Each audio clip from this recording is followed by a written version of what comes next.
When life gives you kiwis, you make mead. One of our VIPs felt bad because he knew that we lost a lot of fruit and stuff during the storm. So he sent us, it was John Pickering. He sent us kiwi and the goldenberry. Now the goldenberry may or may not have come out already. I'm not sure yet.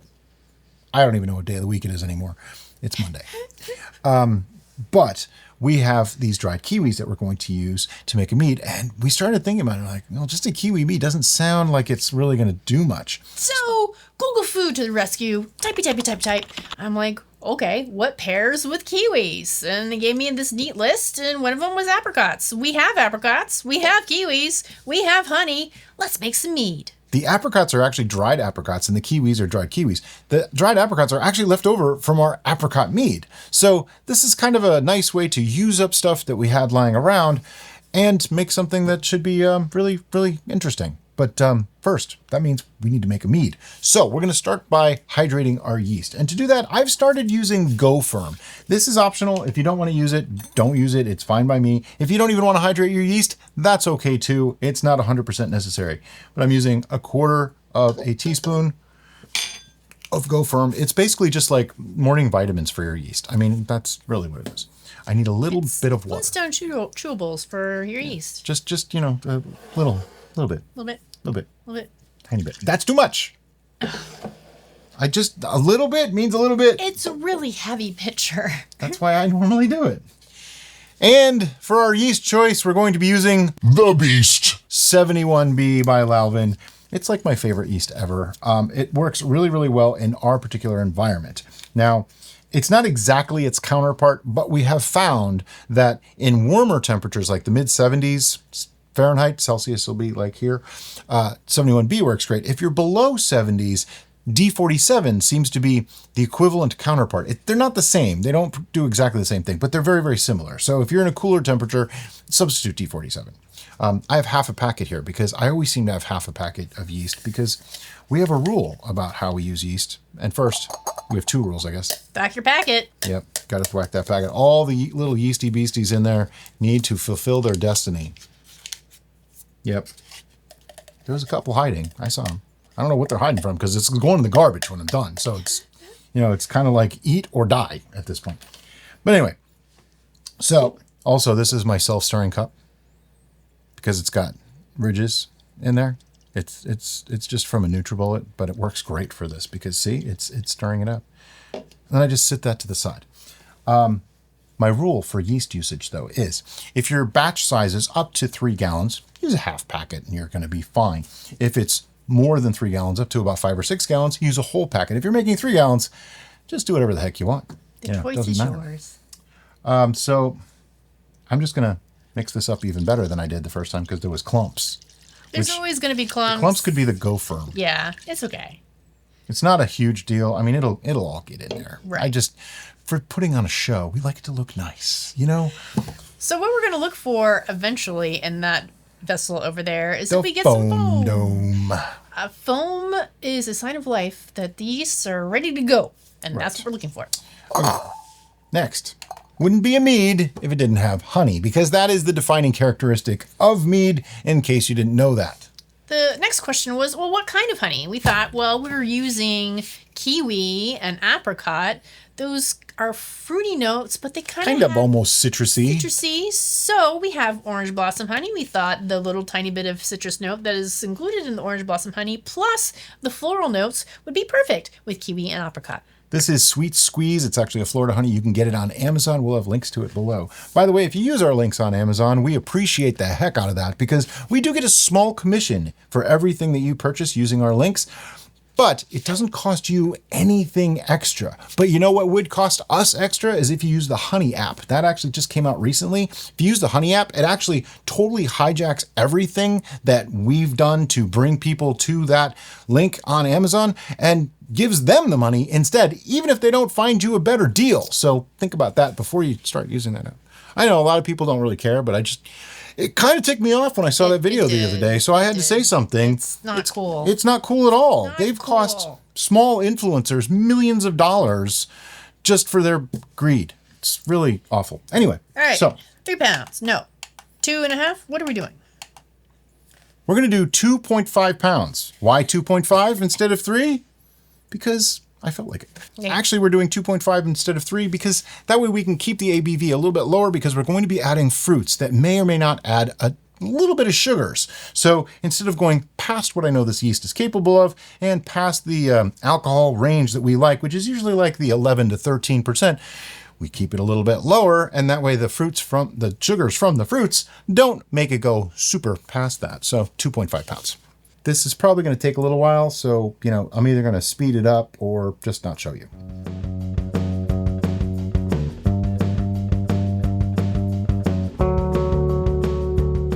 And now, because we did not heat that honey beforehand, we get to sit and wait for the funnel to empty.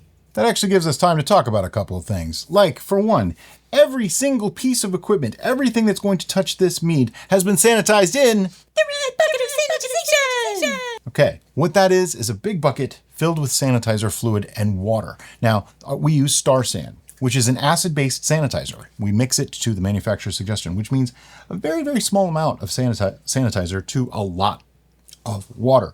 And we do that to prevent infections, which most infections are actually caused by a wild yeast, which could be in the form of almost anything. Some wild yeasts are beneficial, some could leave funky flavors, things like that. So to prevent that, we sanitize everything. Now I know what you're gonna say. A lot of honey has wild yeast in it already. Won't that be a problem? Well, probably not. Okay, in all the brews that we've made, I don't think even once the wild yeast in honey has ever been a problem, except in certain conditions, but that's much, much later on. That's after pasteurizing and things like that. But here's the thing. Yeast are kind of competitive. So a commercial strain of yeast like 71B is going to be a lot stronger than the wild yeast that's in there. Plus, yeah. Plus, we gave it its vitamins. It's kind of like Popeye eating spinach versus Bluto not having any spinach. It's going to be a lot. If you don't get that reference, I'm sorry. If you don't get that, yeah, I mean, wow. Showing my age here, but that's been a long time. I don't know why that popped in my head. But that's the idea, is any commercial yeast should be a lot stronger than any wild yeast that might be in there. So the chances of having weird problems as a result of that, probably not likely. We have had a few people ask that recently, and that's why I like to bring that up. And that's how we get a lot of our ideas for what to say, is from comments, because as most of you know, I go through all the comments. I try to get to everybody. I try to heart you or answer questions or whatever I can. There's a lot, so I do the best that I can to get to them all. But that also tells us what things we're missing when we explain things and what things maybe need a little bit better explanation. And it's only halfway done, but we don't need the scale anymore. Okay, so our honey has all drained. It's time to start pouring some water. We have here a little over 100 ounces of water. It's probably gonna be about 100 ounces of water, because you know that a pound of honey is about 11 ounces, fluid ounces, right? If you didn't know that, now you do. That's why we use 96 ounces of water when we do 3 pounds. So we have less, so we need less. And I'm gonna pour this into the funnel in a way that I can hopefully get more of that honey off of the funnel, because there's some in there. It's your honey, you paid for it. It should be fermented, make alcohol, not wasted. But I only want to fill that about halfway, because I'm gonna start mixing this up. I was gonna put the funnel right in there. You need the thumb saver bung. I do. I see it. It's right over there. The thumb saver bung is just a solid bung, and I like to use that to mix. You can use the cap if you still have them from your fermenter. We lost you trust ours. their sealing. Yeah. Because some of them don't seal They don't very really well. seal that well. We lost ours decades ago. These are old fermenters, but that just shows you the investment that you make in the stuff can last a long, long time. So I want to mix this up, and mixing does a couple of things. Explain what it does.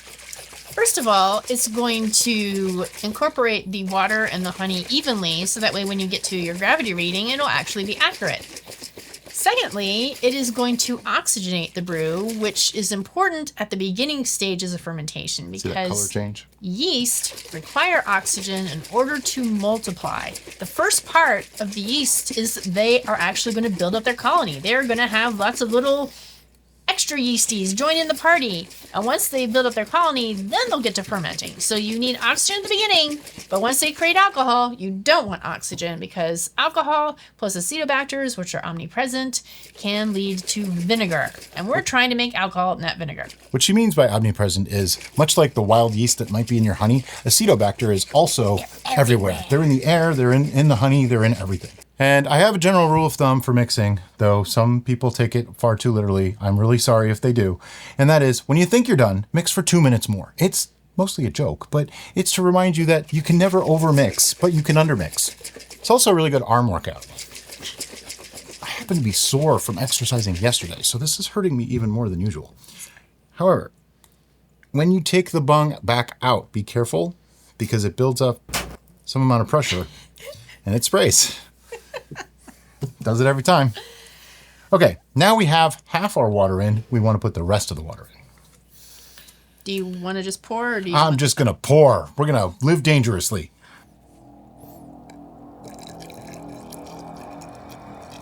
Takes a very steady hand. Actually, before we get that too full, a couple things I'd like to do. First, let's take a look at our yeast. I think that yeast looks pretty happy. There's some bubbles in there. It's showing activity. It looks milky. If the yeast just falls to the bottom and it looks very clear, you may have some dead yeast. If your yeast were dead, though, all you have to do is add more yeast from a different packet because yeast are cannibalistic. The dead yeast become food or nutrients for the live yeast. In this case, I'm just going to give this another stir and do my best to pour it in there without spilling it.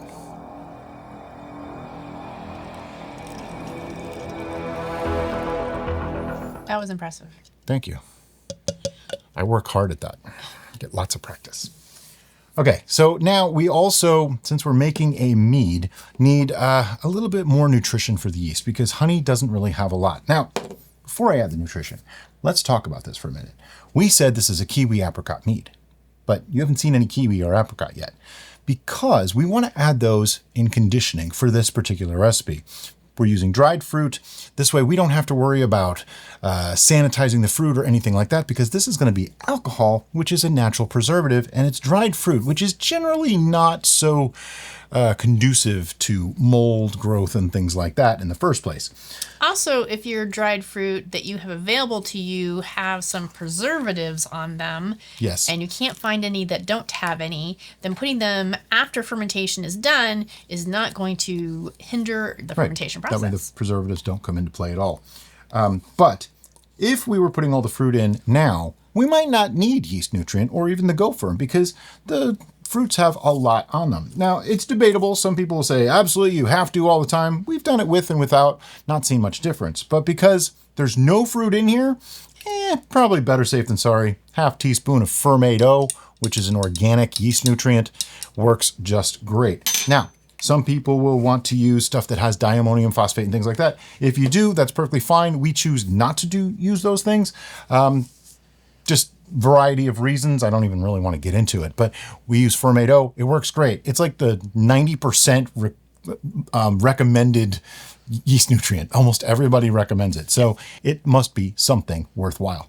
So now I want to get this kind of mixed in a little and then add more water. So now our yeast is in here. Everything's all we need is more water. But see all that foam? This is the part that I hate because I never know if I'm going to make more foam or if I can get the foam to go away. It doesn't stay forever, but it's kind of a pain right now. So just pour carefully and usually you don't make more foam. But I do want to make sure I hit the 1 gallon mark at least on this fermenter, which if you have the same style fermenter that we have, I know you can't really see me, but that's probably a good thing for some of you. It says 1 gallon right on the side. And if you go right up to the bottom of those letters, it's 1 actual gallon. I'm not quite there, but I know some of that foam is going to retract a little bit. And it's close enough because anymore, and I'm just getting greedy. And, well, when you get greedy, that foam can go up and come out and make a mess. And I don't want that. All right, you still got to mix it, babe. I still have to mix it. Yeah. Okay, got to mix.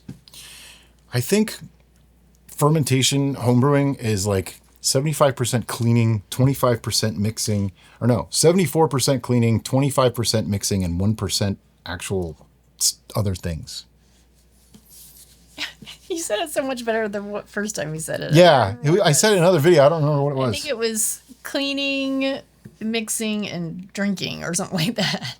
I just, change the rules every time. Sure. So we're going to take our first specific gravity reading with our hydrometer, and this is to give us an idea of our starting point so that we know if we, basically if we messed up and it's too high, or if we didn't mix well and something's wrong. And it also gives us a starting point so that we know where it's starting so that we can calculate, the approximate ABV later on. It's looking like 1.090. Now, if you have a triple scale hydrometer, you can actually just kind of rotate that around and it'll show you the approximate percentage.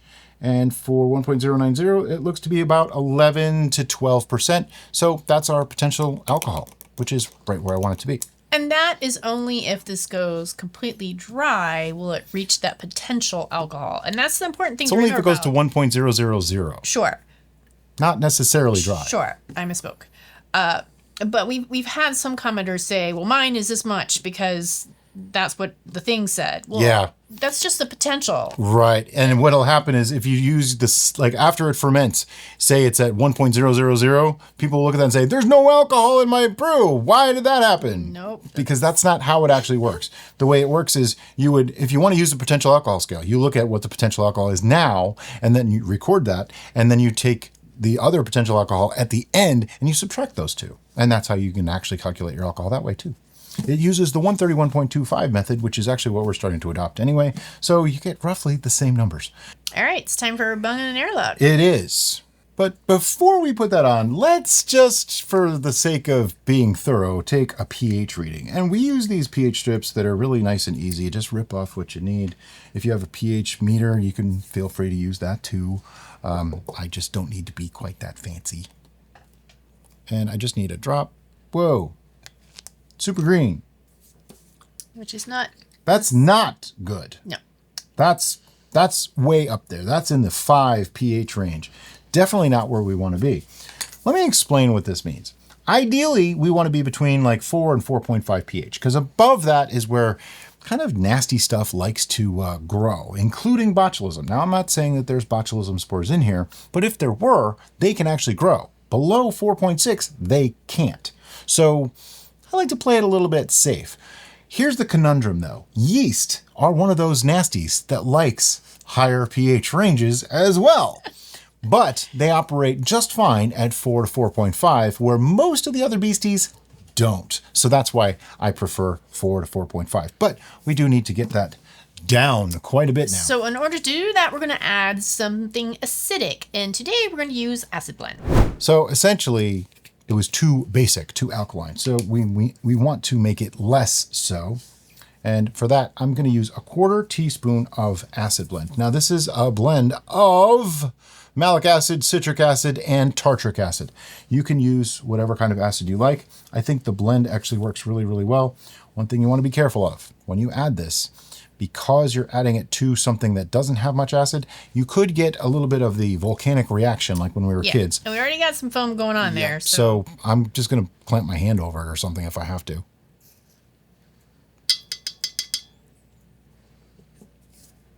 Doesn't look like we're going to have too much trouble. A little bit. Little is better than a lot, like we've had. And now I need the solid bung again. So solid bung, and I'm just going to mix that through. And that's probably going to spurt, make some gas. Yeah, it totally did. I'm also going to close this up because I don't want anything spraying into it. And I'm going to take another pH reading. Being that it was so high to start with, I might actually need more than what I already put in, but we'll find out in just a second. To make sure that you clear out your baster before you take the next sample, just like suck some in and squirt it out. You can make yourself feel like you're aerating or something, but you're really not. You're never going to get that much in there. Just need a drop or two, and you want to do it not directly over your brew. That's less green. Yeah. So that's a good change. I'm going to say that's close enough. Yeah, it's somewhere between 4 and 4.5, maybe leaning towards 4.5, but not past 4.5. Beautiful. So that was exactly what we needed. Fantastic. So let's take a note that we just had to add that. 1/2 teaspoon. It was a half or a quarter. You're right. 1/4 teaspoon of acid blend. Now, conversely, if it was way too acidic, we'd want to add potassium bicarbonate or potassium carbonate or something to buffer that and bring the pH up. Okay, just so you're aware. What are we going to do now? Gotta let it sit.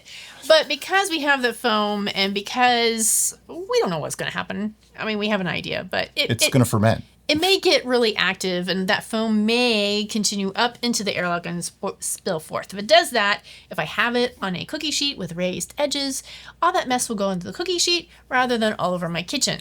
By the way, I just want to explain what's going to happen. As this starts to ferment, you're going to see something happen. The gases are going to come up this side and push the liquid down. That's what you'll see. You won't see the gases because they're invisible. Yeah. It'll push this side down. It'll bring this side up and you'll see little bloop, bloop, bloop. Sorry, I thought you were going to do that a whole lot faster. I didn't know. It's okay. It was your cue. I didn't It's all know. right. It's all good. It's all good. We're going to go with that take anyway. All right. And it'll start to bubble. And that is normal. All the liquid will basically be on this side. If that aggressive activity that I mentioned earlier continues to be too aggressive and you are constantly cleaning out your airlock, just switch off to a blow-off tube. We have a full video on blow-off tubes and airlocks. I'll link that in the description below.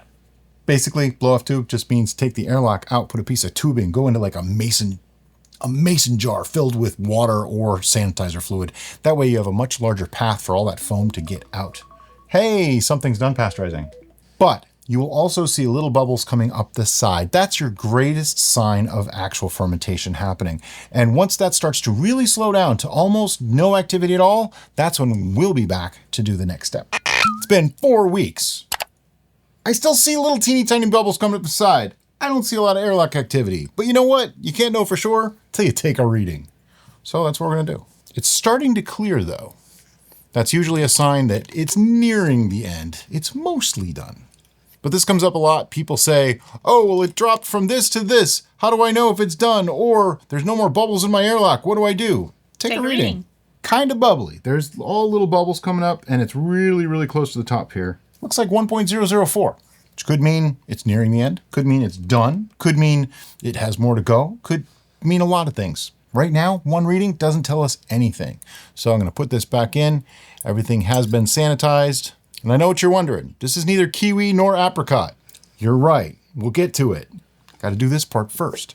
Before we put that airlock back on, though, I want to give this just a swirl. And a swirl is just this, a gentle vortex making of the gentle vortex. How can you even have a gentle vortex? Swirling it a little bit. We're degassing it slightly. There's a lot of gas in here, so risk of oxygenation is very, very low. And I want to get some of the lees moving and stuff like that. Get it going. And then we stop, put the airlock on. You probably notice positive pressure almost immediately in that airlock if it doesn't loosen up on you. See if I just hold it. Yep, there's positive pressure and it's releasing gases. So we're good to go. I'm gonna put my note back on. Derek is just gonna hold that forever. And we'll put this back in the ferment station, see you in another week. Okay, it's been one more week. There are still tiny bubbles coming up the side and this was at 1.004, but there's only one way to know for sure. Gotta take a reading. Everything was sanitized. Someone asked about the sanitizer in the baster. That's why you see me banging on the table. I might even edit that out sometimes so you don't see that happening. But by the time that's all done and it's sat for a minute or two, and then it gets put in with the brew itself, I don't think it has much bearing on it. No, there's just droplets, if anything, left in there, and those droplets should not be... Yeah, well, the real question was on this and for pH purposes. And I don't think it has much... For pH purposes... Theoretically, it may have more of effect, but in this, it shouldn't have effect at all. Okay, it's at 1.002. So it's slowly going. But we know something this particular brew doesn't know. That's right.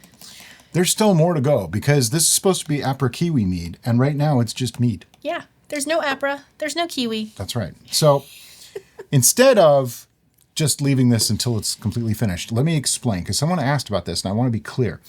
This is at 1.002. Okay? It is not done fermenting. No. We know this. But it's so close that I don't care if it ferments those last couple of points or not. Plus, we're going to be adding things to it that may or may not ferment themselves.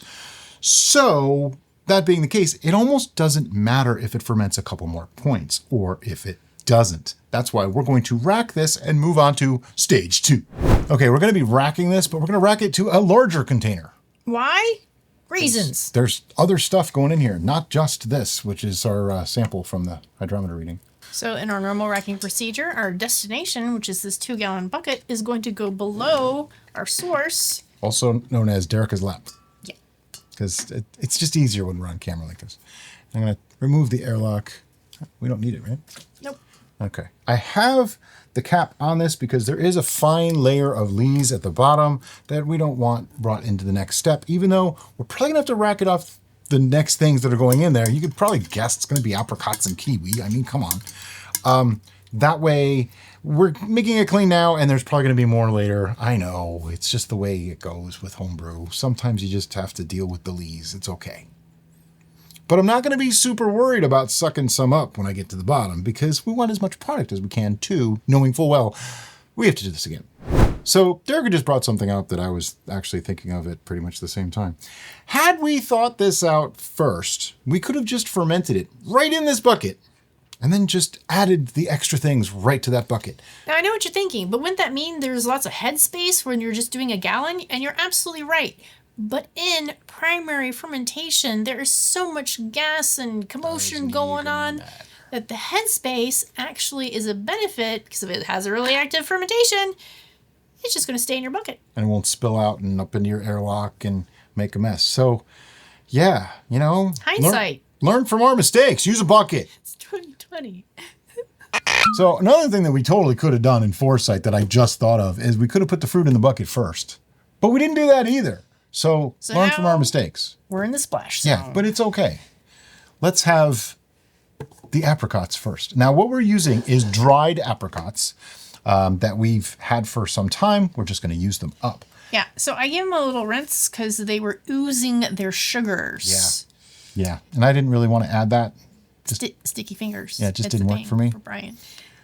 So they got strained a little bit. And what that also means is that some of the excess, if there was any, oils Splash zone. and whatnot, whoa, they got rinsed off. This is nuts. I even had the strainer like partway in there. I know. Jeez. I need like a guard. Just goes everywhere. Okay, so that's our apricots. That's about 1 pound of dried apricots. And then John Pickering sent us some kiwi that many of you actually saw on the shelf and were asking what we're going to do with it. And even after it was already started, I was like, how do they see this? And I remembered that it's not. The Shelf of Mystery is actually a little fun thing that I do. Kind of like Easter eggs. I put potentially ingredients that we're going to brew in the near future on the Shelf of Mystery, just for those clever people like Drew who like to try to figure things out.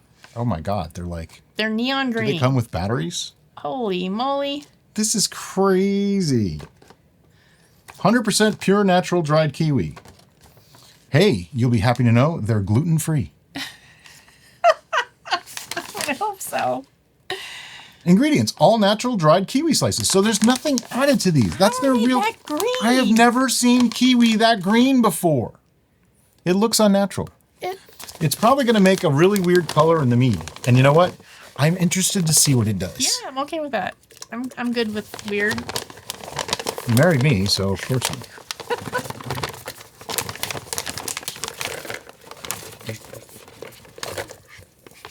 Coincidentally, this was also a pound of dried fruit. Now, an interesting thing about adding dried fruit like that is, generally speaking, it's about like a 1-to-3 ratio. You could put the lid on. Yeah, I'm just getting the sanitizer out of it. Okay. Oh yeah, these are totally going to color. It's going to be like this brownish green color. It's going to look like mud, but it's okay. Swamp water. Yep. So an interesting thing about using dried fruit when you make something like this is, since this is now you didn't see that. Since this is now after fermentation, it's going to soak up some of what was in there, and it's going to use the alcohol to extract even more. It may actually even start fermenting again, because this is only, you know what? Let's use the calculator teacher said I would never have handy to figure out what our ABV is.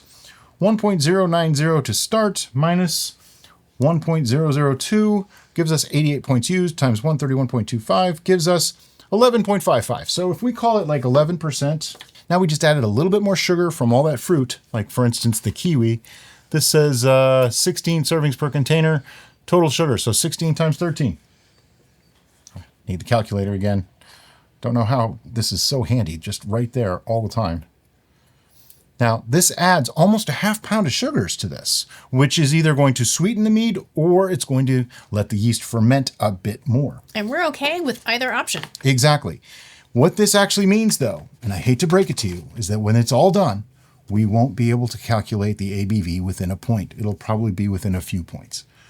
I don't care. That doesn't even matter to me. I know it's going to be above like the 10 or 11% mark, which is all I really look at for a preservation perspective.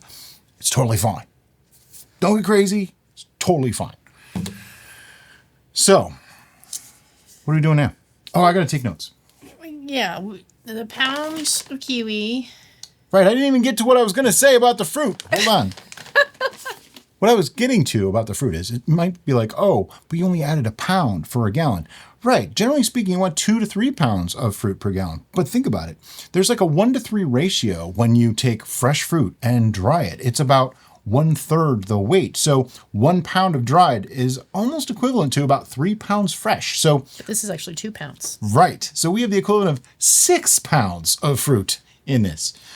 We've talked about how we like bold flavors and powerful flavors in our meads. This is just another example, but this is why we like dried fruit, because you can do that really easy and it's usually shelf stable. You can keep it for months before it's ready to be used. Just so many cool things about that. Next, we have to try freeze dried. I've heard good things. Freeze dried fruit. But anyway, that's a whole other video. What are you doing? Oh, we have some? Oh yeah, we do. I forgot. Almost like I knew that or something. Anyway, what are we gonna do with this now? What is your estimated time frame on letting this sit? I say 2 weeks. 2 weeks? Okay. Generally speaking, I like to let fruit sit for 2 weeks because usually at the end of 2 weeks, it's pretty much done all it's gonna do. It's given up everything it's gonna give up. If we see activity in this, like fermentation, we may end up extending that 2-week mark. By the way, you just gave me a wet spot. I know, because I was trying to figure out, it doesn't matter what area I dry off. Brian is going to choose the non-dry area I'm going with what's closest to to me. put. So I'm trying to learn his ways. Yeah, even after how many years now? I think we're going to be married 15 years. 15? Yeah. I'm still learning. Yeah. Still learning. It's any consolation, I'm still learning you too, so it's all good. All right, so We'll see you in 2 weeks. it's been 2 weeks and 2 days, so it is time to get a reading on this and take a look. It's been sitting on the fruit. Now we're taking a reading just for funsies, really, just to see how it's doing. Because if you remember, we added dried fruit to this, and the green did transfer. It's green. I got to show you. We made green mead. Look at that. That's so awesome. The kiwi color really did transfer over. I did not expect that. So that gives me ideas, and I know I totally cut yeah. myself off mid sentence there, but I was so happy to see green that I just got derailed. What was I talking about? I have no idea because now I'm totally thrown off by this green meat. Look at this green. Oh, it's I've the best never green ever. seen anything like that before. It's like clear iridescent green. Isn't there a Star Trek beverage that's green? It's blue. I don't think there's a green. I thought there was a one. green one. No, we were trying to make a St. Patrick's Day Oh, well, yeah. something. I don't know how kiwis works for St. Patrick's Day, don't but for care, it's green. for the color, I think we might need to do this. Okay, right. I know what I was saying now. Oh, We added dried fruit, and we didn't know how much of their sugars they would give off. Well, A guess lot. what? A lot. a lot. It's sitting right now at 1.036. That's really cool because first, we probably don't have to sweeten this at all. Nope. And second, if it stays like this, we don't even have to pasteurize it Yep. because that means it's just there's multiple ways that yeast can say nope. There's another term that I can't think of right now. I'm sure somebody can tell me. There's a certain number of points between the sweetness level and the alcohol and what's already been burned up that it tells you that it will not ferment further. And we may actually have already achieved that. That's kind of an interesting idea. It's something I'm starting to look into, and I forget the term. So obviously I haven't looked into it much, right? But I want to give this a taste to see if it's been on the fruit long enough. That color. That's just. Oh my God, that is so amazing. It fun. looks fake. It does. looks like we put dye in there, but Oh, it smells really Looks like nice. a bottle of food coloring. Oh, wow. It smells really nice. I bet you it's going to taste sweet. It's a 1036, so it's going to be on the sweet side. It has the mouth texture of Oh. a cordial. Oh, that is good.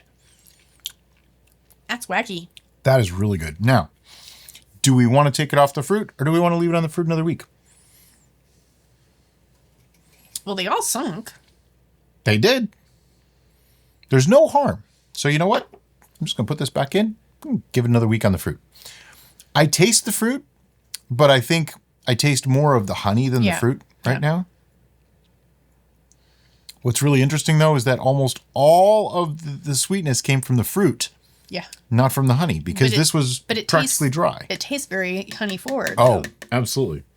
Now, this is something that I'm also looking into, and we used to actually do it. Let me explain. Yeast chew through sugars in different rates. In other words, they chew through this type of sugar, then this, then this. So the idea is, someone actually suggested this recently, and I've heard it before, but a meadery somewhere in Orlando is doing it this way, where they surpass the yeast tolerance on purpose from the start in order to preserve the sweetness. And they say that it's different than if they back sweetened afterwards. And at first I was like, no, it's not. It can't be. It's the same sugars. But then I remembered, and they reminded me that the different sugars, the dextrose, fructose, and glucose all get chewed out. I think that's the ones. I don't know. Don't quote me on that.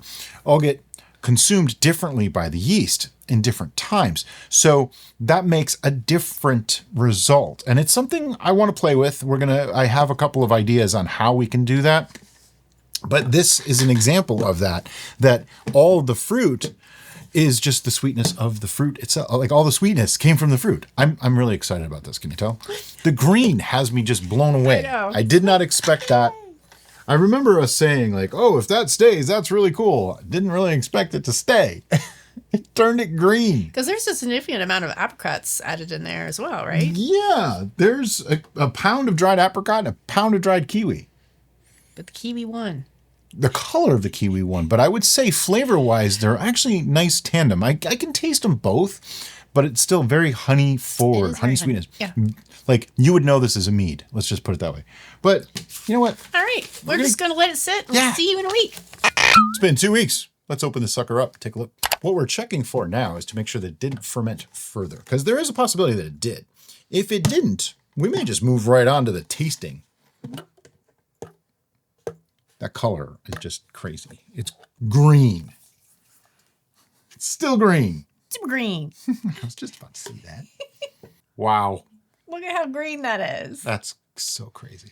So next time we know if we want to make something green, put some kiwi in there. That's nuts. Because if this was a wine and the apricot wasn't added, this would be even more green.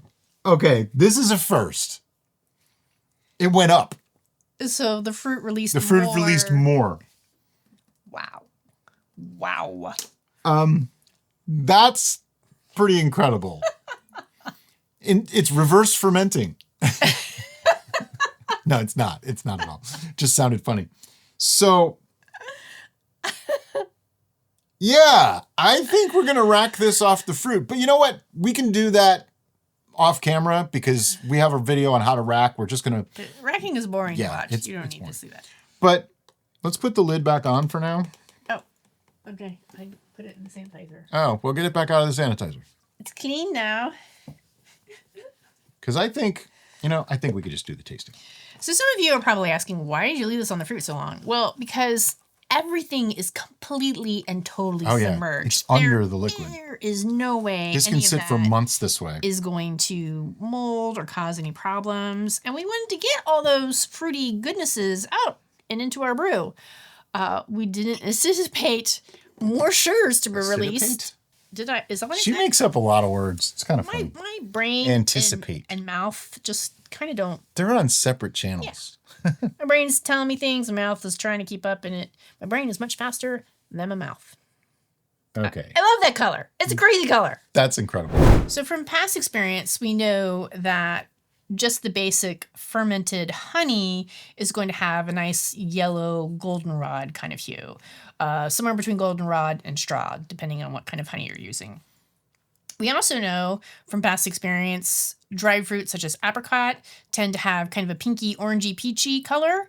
So if we remove those two elements and just did the kiwi, how so green I mean, would this be? is really green. I've never seen anything this green before. It looks artificially green, And like not- green apple type stuff. Not only is it super green, It's impressively it is clear. crystal clear.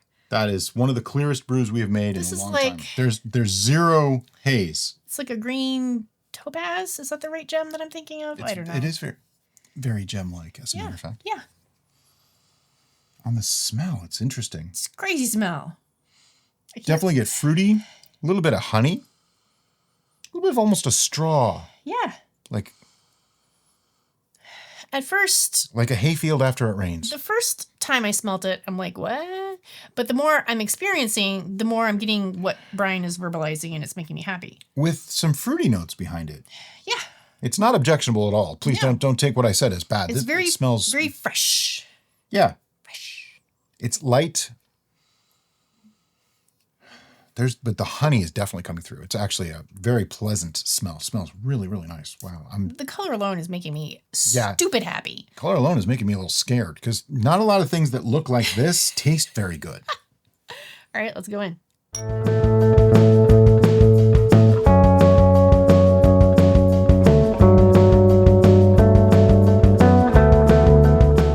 Now, we skipped alterations because I'm getting a lot more of the apricot now. let me get to that. We skipped alterations on this one. Somebody's gonna ask. That's because we remembered that the last time when we tasted this, it was good. And I also said, hey, we can move on to the tasting, and if it needs something, we can worry about that during the tasting. We'll change it then. I don't think it needs a thing. This is way better. I'm glad we left it on the fruit longer because I remember not really getting a sense of apricot. The apricot definitely is coming through. The apricot was a late bloomer. It needed more time to release its goodness. This is fantastic. This is, now, as I may have mentioned before, I just did some Google food to figure out what I could pair with those crazy kiwis. And the internet's suggested apricot. And I said, okay, who am I? It was a great combo. It's a fantastic combo. This is it's almost like a Jolly Rancher flavor. Yes. I think the color kind of makes you think Jolly Rancher. We're going to just call this Jolly Rancher Mead, I think. But then the flavors are just like a burst of fruity goodness in your mouth with that additional sweetness from the honey. It's a fun beverage. It's really good. Fun. You probably see me trying to come up with words to describe. It's such a unique flavor combo.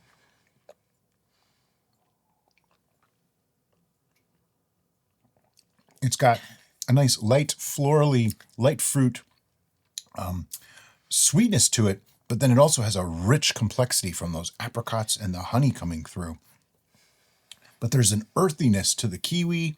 Yeah. I received, as I requested, thankfully, for Christmas, this beautiful box of dried fruit and nuts. And it was super fun and really enjoyable. When I just wanted to snack, I'm like, oh, I have my Christmas gift. And I can just grab a few bits because they're shelf stable, right? Well, there was some kiwi in there, and they were those obnoxious bright green kiwis. So I assume that's just how dried kiwi looks now, which is crazy to me. And drinking this reminds me of that gift. All the different fruits and how vibrant and refreshing they are on the palate. Sometimes dried fruit kind of tastes almost dulled.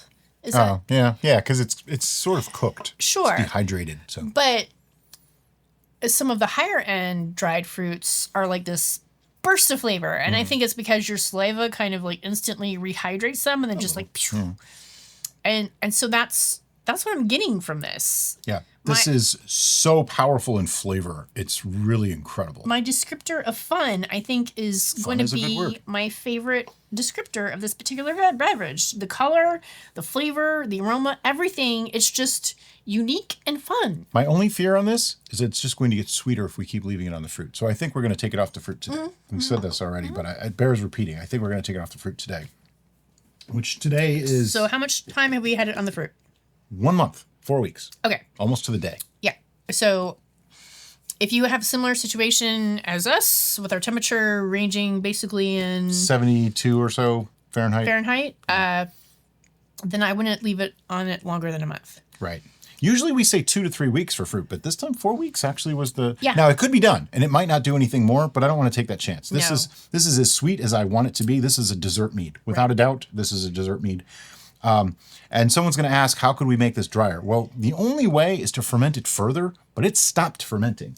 Like, I don't even know what the ABV is on this. There is a certain scientific thing that goes on where when the sugar levels are just right and the alcohol levels are just right, I forget the name of it, somebody can tell me, that it just won't, the yeast won't ferment any further. And I think we might actually be at that point. 1.090 minus 1.002 before we added the fruit times 131.25. I think we had it written right there. Yeah, I did write it down. 11.55%. So with the fruit added, a little bit of dilution, I'm going to say this is probably like 11%. Yeah. Which is pretty reasonable. I don't have a problem with 11%. Yeah. It's just interesting that it stopped all on its own. Yeah. But to be on the safe side, when we rack it, we're still going to put it under airlock, and it's going to sit like that for probably a few months. At which point we'll bottle it, and it'll be even clearer and probably better. Yeah, clarity-wise, at this point, it's not going to get much better. We don't need to worry about it, but racking sometimes does cloudy the waters a little bit. A little bit of sediment. So it's good to be better safe than sorry. But this is I think we're done. surprising. I think we're done. We're just it's just mechanical stuff that we will put up the links to so you can follow along if you need to. The only thing we didn't do is put a score on us. Which is what I was getting to. My long road.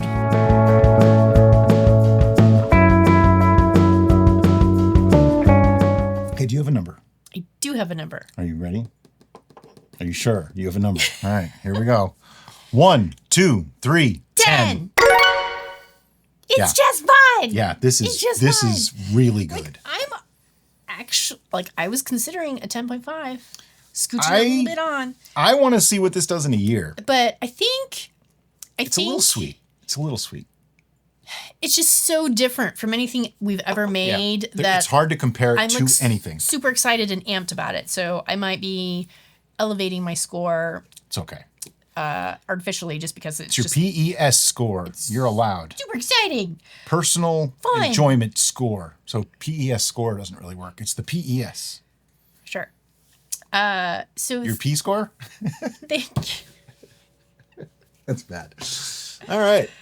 On that note, we need to thank somebody. All right. So thank you to John Pickering for giving us those crazy dried kiwis. Yeah, we never would have thought to get those.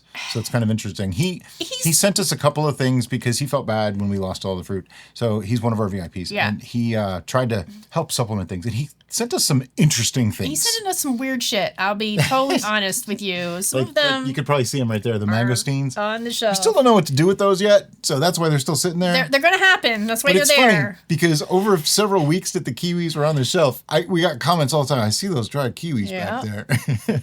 And there you go. Honestly, this was great. Yeah. This is one of the better things that we have made. If you want something really crazy and fun and just unique, but honestly, as a standalone product, even not knowing what it is, it tastes wonderful. Yeah. It really does taste absolutely fantastic. There's no off weirdness or bitterness or anything strange in it. It's just floral and fruity and earthy and all the things put together with a really great mouthfeel still and a decent tannic aspect. And a crazy fantastic color. And that color will just blow people's minds, especially when you say it's all natural. Let that sink in for just a minute. Anyway, as always, guys, thanks so much for watching and have a great day. Bye-bye.